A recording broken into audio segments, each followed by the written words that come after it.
What if your dating patterns aren't about bad luck, but about unresolved trauma living in your body? Today, I'm joined by the incredible Lauren Zoeller, a somatic relationship coach, entrepreneur, speaker, author, and the founder of the Aligned Experience.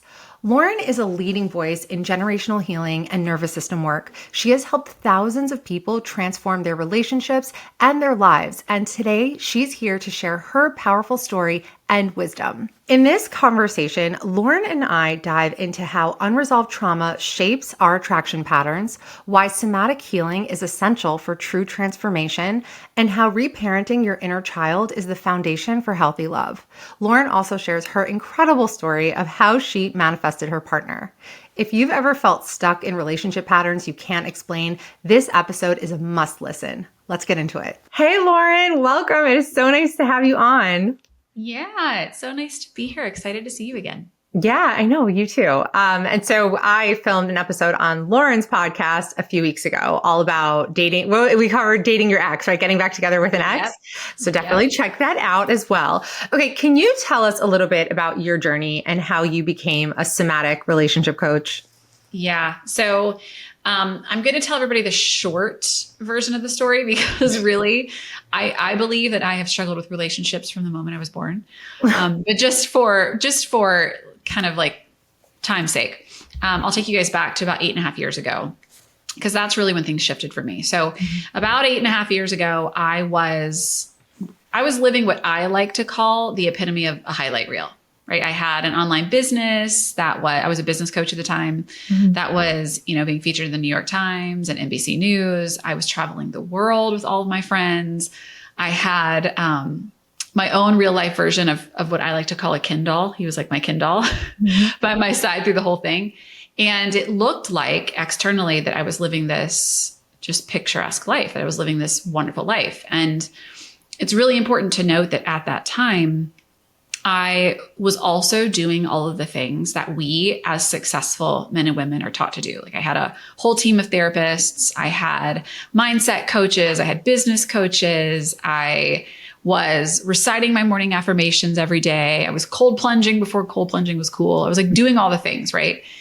And one day, and I will never forget this day, there was one day when it all came crashing down for me and changed so much about my life and the way that I approached life. But on this particular day, I woke up that morning, I was reciting my morning affirmations, and I looked down and I had several missed calls from my Kindle boyfriend, from his mom, calling to let me know that he had checked himself into rehab for the 6th time. Oh my God. I know. So that was call number 1. Wow. Then call number 2, a few hours later, came from my accountant calling to let me know that this like seemingly booming business that I had, we were $30K in the red, and he had no idea how we were going to crawl out because I was spending money quicker than I could make it. Wow. And then the third call that day came from my doctor calling to let me know that a biopsy I had taken earlier that week had come back as potential cancer. I know. Horrible. Oh my God. Like doozy of a day. And that was my rock bottom. I was like, what am I doing wrong? Right? I'm in therapy, talking about all of my childhood problems, discussing them in detail. I could tell you all of my patterns. I was cold plunging. I was exercising. I was eating well. I was like doing everything right. Right. And yet this happened and took the rug out from underneath my feet. And so it was in that moment that I had a friend that came to me and said, look, I know you are like the personal development queen, but I think you're missing a really vital piece to your healing journey. And I think you should look at your nervous system. Like I've been doing this nervous system work with a somatic therapist, and I know you're done spending money on personal development, but maybe you should check it out. And long story short, I had my first somatic session 8 years ago and committed to it. And it changed everything about my life. I ended up finding my first healthy partnership at 33. I turned around my cancer scare. I went from making, from being 30K in debt to making 30K in 1 month.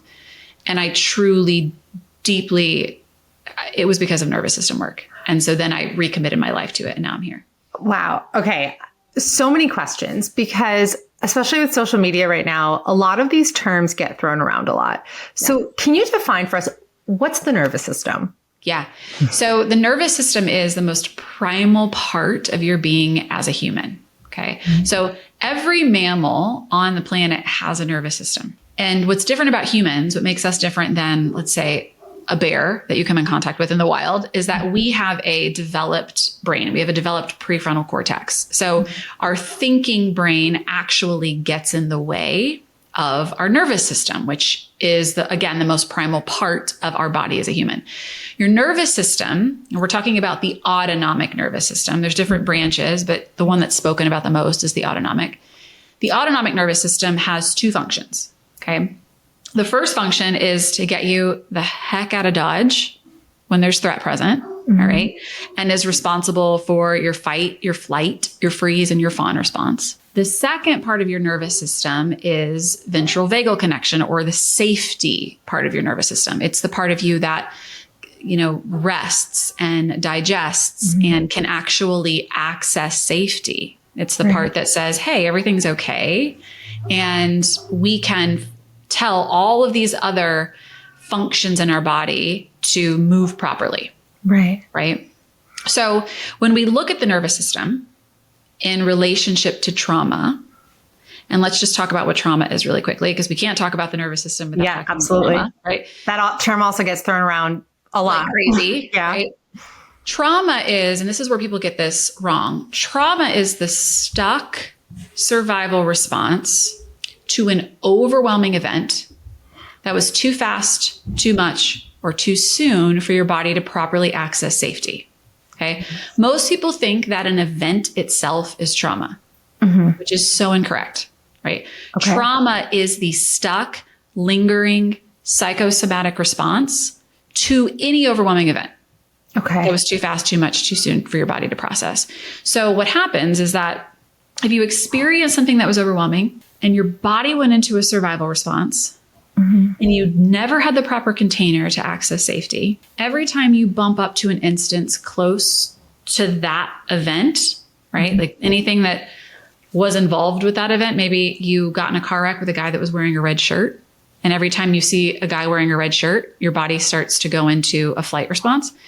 Every time that happens, you're reliving that stuck survival response over and over until you give your nervous system the proper container to renegotiate that survival response. So when we look at relationships and we look at how we operate in everyday life, so many of us are operating out of survival responses and we don't even know it. And it's hindering our ability to actually connect to ourselves and to other people. And so the nervous system drives all of that. Yes. Wow. That was so beautifully put. Wow. Wow. That was so good. Okay. Going back to your story, you said that your friend told you your nervous system, like you need nervous system work, and you did this somatic experience. I'm trying to make the connection between what was it like about you being dysregulated that you think was driving all of those things that were happening around you, if you don't mind sharing. Yeah, for sure. And this is where I think it gets really interesting, because this is usually the part of the story that people can resonate with. So I grew up, and maybe we talked about this on my podcast, but I grew up in a long line of Polish women. I'm Polish. Okay. And Polish women by nature, they're so selfless. Like my mother is the most selfless human being on the planet. If I took you right now to visit her, you would walk into like a full spread of food and you would be so doted after and taken care of. Right. And while this is an admirable quality, what most people don't recognize is that Polish women in general have had to deal with a lot of oppression. My great-grandmother in particular came over here from Poland. And my grandfather told her when they got over here, like, look, do whatever you need to do. We just have to be liked and accepted in the community. Okay. So at a young age, she went into what we call the fawn survival response, which is, I'm going to discount my own needs. I'm going to people please. I'm going to do whatever needs to get done in order for people to accept me, in order for people to like me. Because if you're okay, then I'm okay. Right.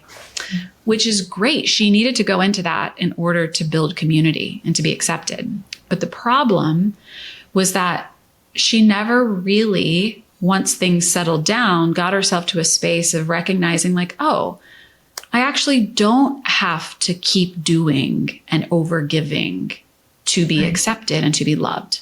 Right. Mm-hmm. So naturally, this response was passed down to my grandmother, which then passed it down to my mom and my aunts, which then passed it down to me. So at a young age, I learned like, you don't get to sit down and eat your dinner until everybody has sat down and is eating first. Okay. Mm-hmm.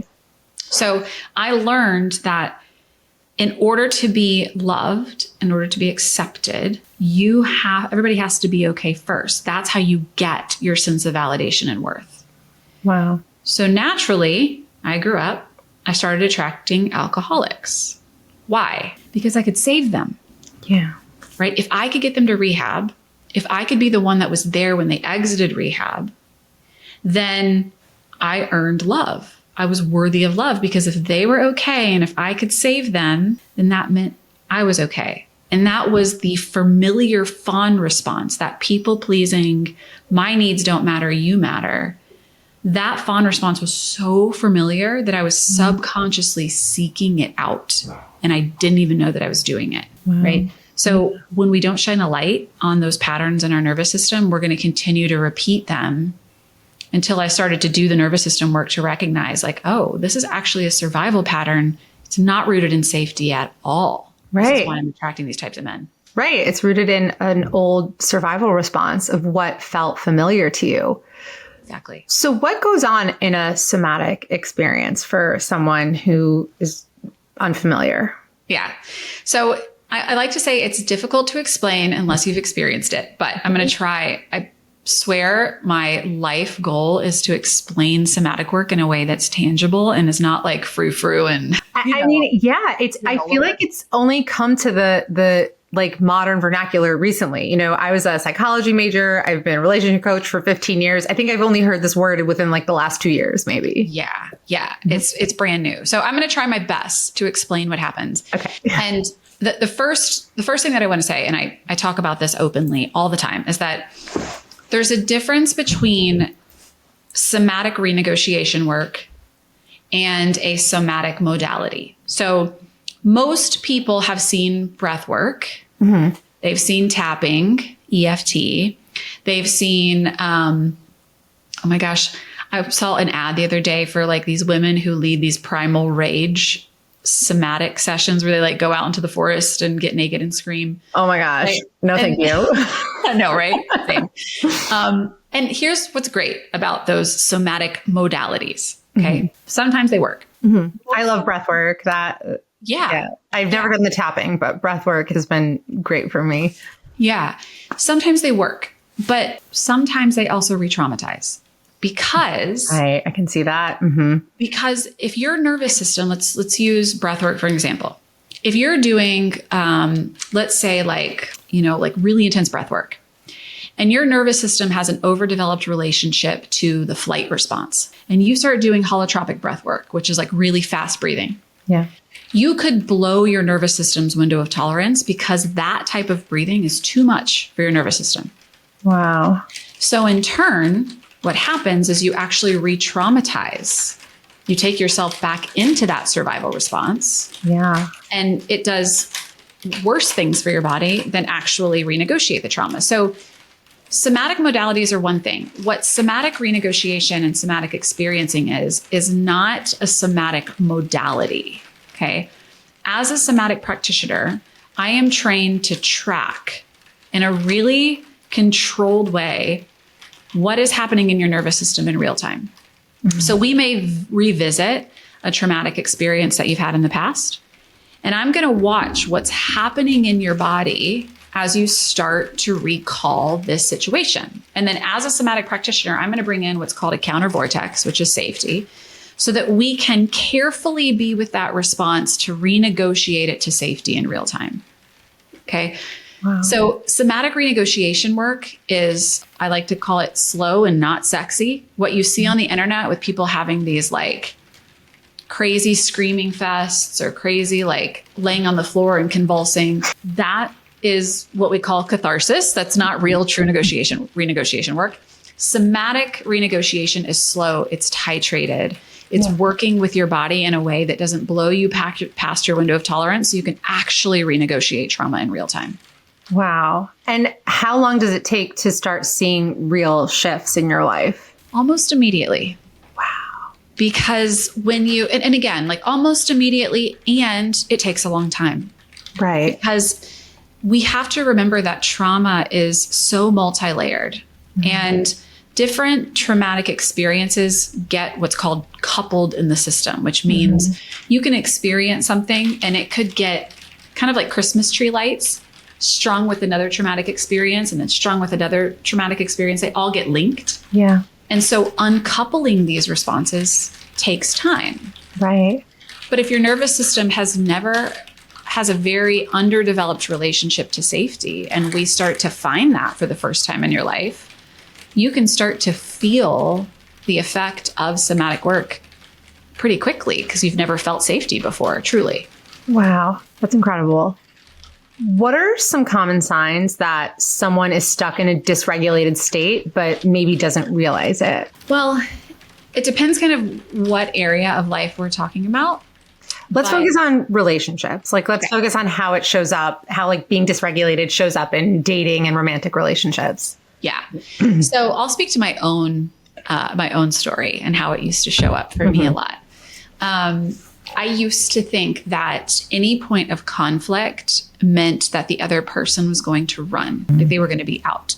So from a somatic sense, whenever there was conflict, I would avoid and I would people please. I would shut down the conversation. I would shut down the argument just because I wanted it to be over.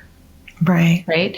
And where I thought I was getting to a resolution with a partner, I was actually numbing out and disassociating, going into the freeze response. Right. Because I just didn't want to have to deal with conflict. Right. If you're the person who, let's talk about dating. If you're the person that downloads the dating apps and then deletes them, like you download, you're on them for a while, then you delete them. Yeah. There's some dysregulation in your nervous system. If you're the person who constantly updates her dating profile because you think it needs to be more magnetic and you're constantly updating it, probably a sign of dysregulation. Why? Why though? Most of the time, right, it's coming from this place of feeling like, okay, well, if I change this, then someone's going to notice me. There's this sense of a quick hit of validation from changing the profile versus, and we're talking about excessively. Like if you're getting into your dating profile and you're changing it every week, right, we're kind of looking at a pattern that maybe it's because I always say it's not actually the dating profile. It's the way that you're showing up inside of your nervous system that's affecting who you call into your life. Yeah. Right? Yeah. Because if you're in patterns of survival as your primary baseline, there's a frequency associated with survival. Right. And if we're in survival as our primary frequency, we're going to attract from that space. Right. Right? So like with most of my women who attract emotionally unavailable men, they're emotionally unavailable themselves. Oh, yeah. I see that all the time. Yeah. All the time. Yeah. And it's those survival responses that are driving that emotional unavailability. Yeah. And so through this somatic work, you're saying that just developing that, I guess like I've never really done somatic work. I mean, I've done a lot also. I've definitely had my own stuff I've gone through. I've definitely done work on nervous system regulation. I guess maybe I have done some somatic work. I think I just didn't know that that's what it was called at the time. So, okay, let's just get granular here. Let's take an example of a woman who is completely bored by the safe, emotionally available guys, right? She gets the ick and she's just so put off by them. And she just feels so much excitement, so much pull, so much chemistry toward the guy who's a little bit indifferent towards her. She can't get a read on him, maybe the emotionally damaged guy. And she's like, well, what am I supposed to do? Like settle for someone that I don't even like? Like this is the guy that I'm attracted to. Obviously, I mean, I know from my own personal experience, this is like a trauma response. And this is, okay, I'm replaying these same patterns so that I get the validation that I need to feel okay. So let's work through a scenario like that. Yeah. So here's what you have to remember. And I tell people this all the time with somatic work. The cognitive side of it is also really important. Okay. Because what I would do as a practitioner with that specific woman is I would say, okay, you understand, you have the awareness that this pattern is something that you don't love, but you can't shift it. All right. So you are bored by the really nice, cool guy, and you're on fire for the guy who's crazy and doesn't text you back and feels like you need to chase him. Let's pause for a moment and let's go back to your childhood. Let's look at that first. And what we would do is look at what was the dynamic that you had with mom? What was the dynamic that you had with dad? And what I would do is I would have them talk about that, but then I would slow it down and have them feel what it feels like inside of their body, inside of their nervous system, and start to build the relationship and the language around, okay, so there was a lot of chaos in your household. We'll just use an example. There's a lot of chaos in your household. Dad wasn't present. Like he was there, but he wasn't there. All right. Let's feel how that feels inside of your body. Let's notice it. And what do you wish was there instead? Okay. So we'll start to develop the relationship to what do you wish was there? Let's notice it somatically. Let's also notice what it felt like for it not to be there. And what usually happens is a light bulb goes off. And people start to recognize like, whoa, this feeling that I feel with this man who's chaos feels the same as the chaos I experienced as a kid. Like somatically, they can start to connect the dots and feel it. Yeah. Right. And then they're like, okay, well, now that I have that link, what do I do with it? And I tell them, I said, listen, here's the sad part and also the really beautiful part. The sad part is that you don't actually have an example of what it feels like to be in safe, secure partnership. Right. Because you never experienced that as a kiddo, right? It's really hard for your nervous system to orient to that. But who do you have in your life that's been a constant for you? And most of them will talk about, okay, well, I have a best friend. Right. I have, a support group that I'm in. I have this really great group of people that I play volleyball with on Tuesdays, whatever it is, right? And I'll have them start to orient and notice how it feels to be in the presence of those people. And I'm like, okay, I want you to feel that in your body because this is what we have to orient to. We have to start orienting to these things that are emotionally safe because the more that you orient here, the more that you'll be able to attract it in the dating world. Right? So most people can cognitively think about it, but the step they haven't gone into is understanding how does the nervous system respond to it? Right. And how can we shift what's happening inside versus just thinking about it cognitively? Right. Yeah, that makes so much sense. You mentioned earlier healing generational trauma. So what is your take on like reparenting the inner child and how that plays a role in how we show up in dating and relationships? Yeah.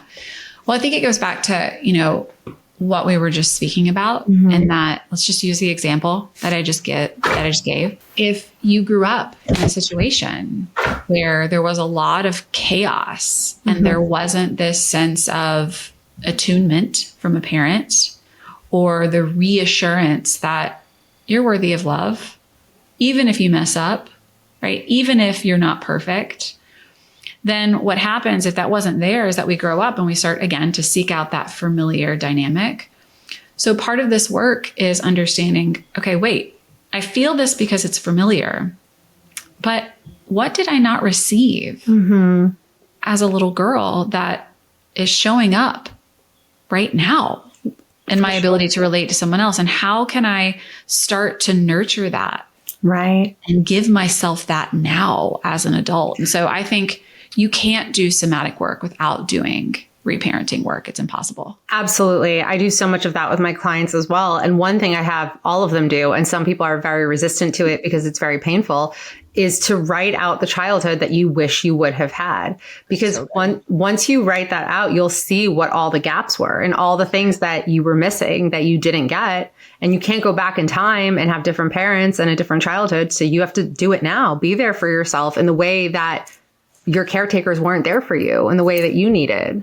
Yeah. Yeah. And I know that we talked about this too on my podcast as well, Sabrina, but I can't stress enough how important it is to do this prior to having children, because that was one of the children just bring that out. It's like, oh my gosh, I didn't realize how much I needed this and didn't receive it when I was a kid. I can't even emphasize this enough. Like, I have 4 kids. Some of them are so triggering. I mean, the amount of stuff that gets brought up with kids, it's like, oh, this is the child that makes me feel like a failure. And so all those feelings are come up. Then you have the other child that like, oh, no, this one makes me feel like a winner. And then the one that makes you feel like a failure is like, well, why do you like her more than me? They bring up so much. And if your nervous system can't handle a lot, oh my gosh, having kids. I mean, anybody listening, watch my husband made this video, this compilation of like my kids just like screaming mommy and all their random demands for Mother's Day. And it's just so funny because he's obviously standing right there, like while they're like screaming for me for various things. And I'm just like, no wonder. Sometimes I just feel so dysregulated and crazy sometimes. And I have to fight so hard to get to that space. So I agree with you. I remember prior to dating my husband, I said out loud, because I'd done so much work on myself because I spent a decade in that pattern of chasing after the unavailable ones or the damaged ones and trying to save them and the whole thing. It's like, I'm not doing this anymore. Did a ton of work on myself. And I remember saying, I've come as far as I can go as a single person. Like any more growth that I'm going to do as a person is going to happen in a relationship. And you get into a relationship and all new issues come up and all new triggers. And then you have your first baby and every baby is totally different. Like all of them touch on different things. So absolutely. I mean, there's no finish line, but all you can do is gain the tools so that when you're in the situations, you can cope to the best of your ability. So true. It's so true. And I'm telling you, like, I'm sure that you feel this way too, but so much of the work that it's like you can do so much when you're single before you're married and have kids, but then there's just this, and you should do that because I do think it prepared me in a deeper way. Once I did enter into partnership and children, that I wouldn't have had those tools, but it is a totally different level once that happens. Once you do find partnership and you do have children, it then highlights even more of the inner child work that you need to do. Absolutely. Oh my God. I could go on and on about this. There's so much to it. And I never realized this. And I don't think anyone ever told me this. All I thought about having kids is like, okay, like they cost a lot of money. And the first few years you're going to be very tired because they wake up and they don't love to sleep. My baby's been waking up at 4:30 a.m. for the day lately. But God bless my husband. He took him this morning. I was like, I have a busy day. I'm going to have podcasting with Lauren today. I need my brain to be turned on. It just, no one ever spoke on this. So I'm so happy that you brought that up. Okay. I want to switch to alignment because you created the aligned love experience. So what makes love feel aligned? And what are some of the biggest blocks that you see in people who deeply want love but keep sabotaging it? Yeah. So like I said earlier, to me, alignment is the frequency that I'm in is matching the frequency that I'm attracting, and it's coming in. And here's the thing. We often think about alignment as like this fairy tale thing. Like, okay, when I'm in alignment, then so-and-so will match with me and we'll have this beautiful relationship. But I want people to understand is that alignment is alignment. Frequency is frequency, which means if you're operating in the frequency of lack, if you're operating in the frequency of, and this is what I see all the time with my women, there's nobody left out there for me. I'm too successful. There's nobody that's going to be able to match me where I am. With oh, I hear so many women say that. Yes. So many women say that. Yeah. So annoying. The dating apps don't work. Matchmakers do work. I missed my window, right? All of this has a frequency associated with it, right? Yes. It's based in survival, but it's also based in lack and scarcity. You are going to align with anything that is in that frequency if you continue to feel into that frequency. So I tell women all the time, yeah, no wonder you're not having any luck on the dating apps. No wonder you're not having any luck with matchmakers. No wonder you are still not having any luck at all when you go to the grocery store, because the frequency you're choosing, which is based in survival, which happens as a result of your nervous system, it's not your fault, right? Is being matched in reality. Yes. What you're choosing. Yes. And I feel like you are such a perfect embodiment example of this, just because I've been following you. And obviously, if I get the details of this wrong, you can correct me. But I remember from your stories, you had gone through a breakup relatively recently. You were living somewhere else. Where were you? In Denver. Okay. And I vividly remember you saying something on your stories one day, like something to the effect of like, I'm not worried. I know that I'm going to find love. I know I'm going to find my person with such certainty. And that stood out to me so clearly. And not long after, I feel like you found your current partner and are in this amazing relationship. And now you have like all these chickens and animals and ducks and ducks. And we just took one of our ducks to the vet because it broke its leg yesterday. Oh, poor guy. I hope he feels better. So that was just incredible to me. Like, and it seems like, that's what it looks like, right? That's what it looks like. And people laugh because I remember, and I'll kind of give everybody the short story, but I was in Denver. I was in this relationship and he's a wonderful man, right? He checked everything off on paper. Same for him. I checked everything off for him on paper. But deep underneath it, we both were not in alignment with really our values and what we wanted long-term for ourselves. Right. And so I had this moment because I'm really diligent about my visualization and like feeling into my frequency.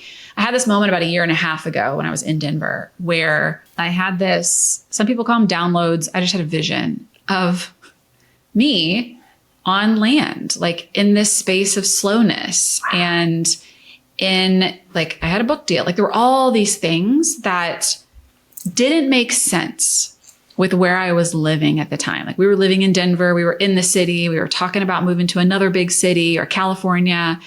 And I had this vision of something that really, truly didn't make sense because it wasn't in our plans. And I remember in that moment coming out of that visualization, out of that meditation, and I was like, universe, okay, like I surrender, here it is. You're showing me this. I don't know what it means. Right. But I know that where I am is not fitting what you just gave me. And most people would just kind of brush that off as if it was nothing. For sure. Right? Yeah. And I surrendered to it. And I knew, I was like, okay, well, if this is the vision that I've been given, then I have to just let it unfold. And long story short, shortly after that, about 2 weeks after that, everything started to crumble. The relationship took it. I will never forget. We were sitting, it was a Sunday morning. We were sitting having breakfast. And I looked at him and I was like, you're not happy. And he looked at me and he was like, you're not happy. And I was like, yeah, what are we doing? Right. And we had been talking about marriage and kids and like all of these things. And so these things started to fall apart. Right. And most people, because I was a 36-year-old woman who had just moved across the country to be with this man who was perfect on paper, who wanted children, who wanted marriage, most people would have stayed. Yeah. Right? Yeah. Because they're like, I'm 36. You're going to miss your window for kids. Right. But I knew in my heart, like I know there's something better because I believe like the best are better. And it was really hard to lean into that space, but I let my life crumble. And as I was heading back from Denver to Nashville, I told my best friend, I was like, it's going to happen and it's going to happen fast. That I remember you saying. I feel like that sounds so familiar to me. I don't know if that's exactly how you put it on your stories. Yeah. That's unbelievable to me, especially because you had such a strong background in being this people pleaser. And I feel like women who haven't done the work would think, oh, this is me. I did something wrong. Yeah. Like he's unhappy with me. I'm not good enough. I need to overcompensate. I'm going to overcorrect. And I can't lose this relationship. I'm 36. Like the clock is ticking. And then I'm going to have to find someone new. We're going to have to date for a while. And then like a time's going to run out. And I see that situation over and over. And your story is so incredible. I'm so glad that you shared that because it seems like you just had no fear. It doesn't seem like there was any part of you that was like, I'm not going to find anybody else. You're like, yeah, I'm going to find someone. It's going to happen fast.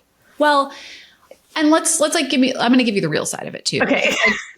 I promise I'm not a perfect human, but I here's how I viewed that relationship. And I think this was the massive shift for me because let me tell you, I got to Nashville to an empty apartment at 36 years old. And there were many nights that I sobbed on the floor, like, did I make the biggest mistake in my life? Understandably so. Right? Yeah. Like I would call my best friend and be like, I just imploded. Like, what if this is it? What if I missed my mark? Right. And I hear that. And I would then remind myself like, no, I use my tools.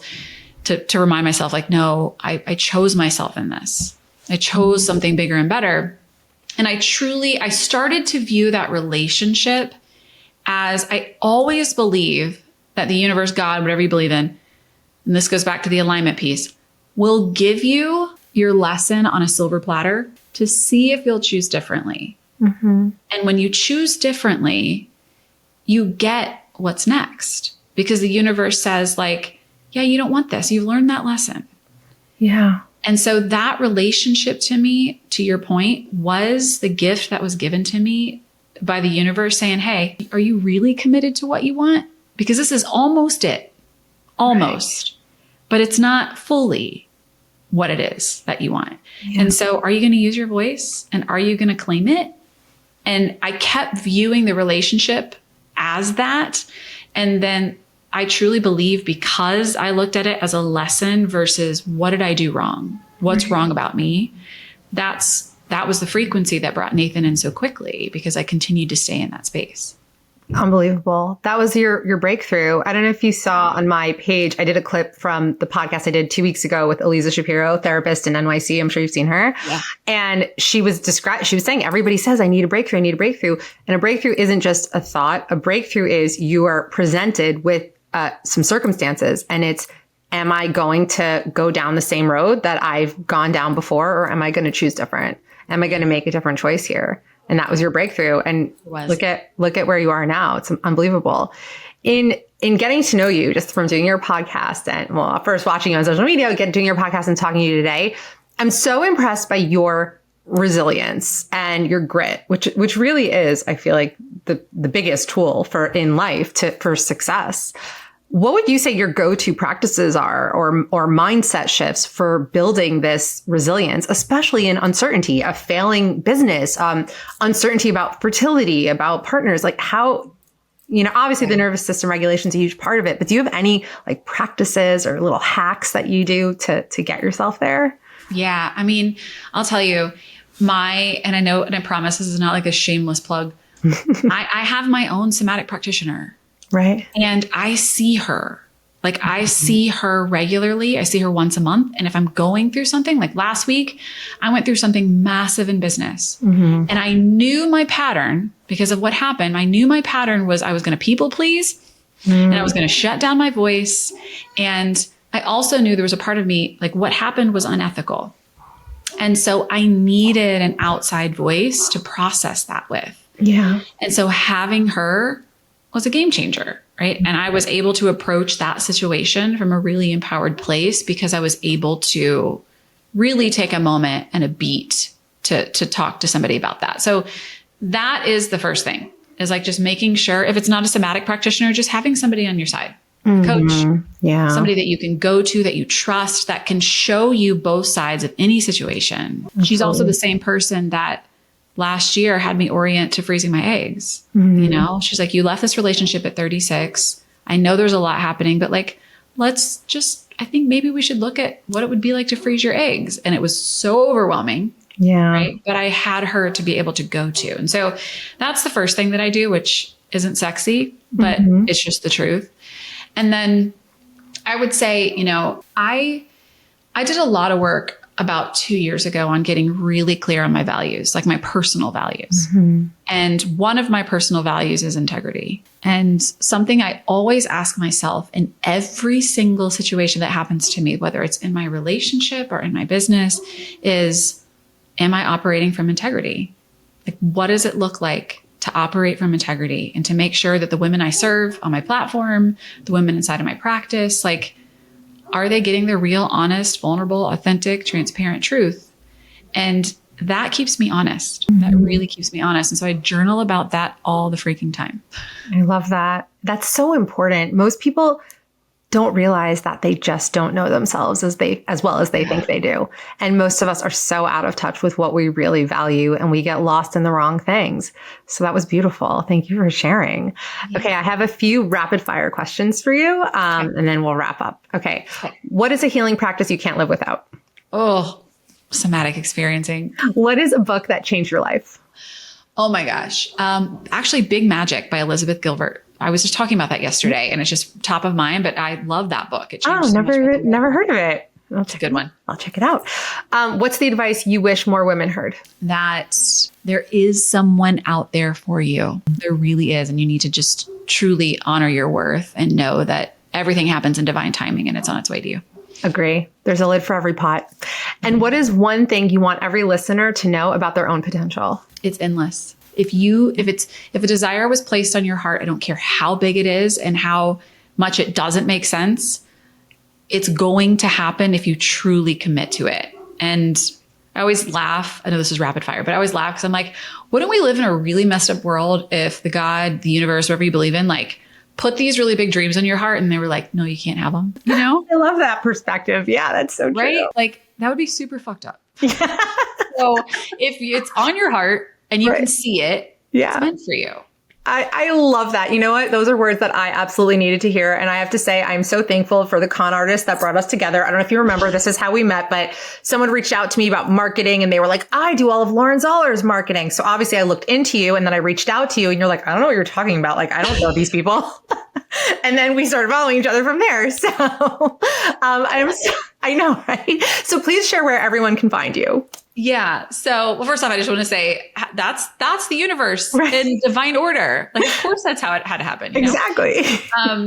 Okay. You can find me on Instagram. I'm at Lauren Zoeller is my handle. I'm on TikTok at Coach Lauren Zoeller. You can find my website, laurenzoeller.com. And I have a podcast, which is the Align Love podcast, which you should go listen to Sabrina's episode because I'll tell you, you have the highest downloads. No way, really? Of this season. Yeah. So go listen to her episode because it's so good. What an honor. Well, thank you so much. It was so incredible having you on. I hope this episode was so helpful to all of you. If it was, please rate the show. Please share it with a friend who needs to hear this.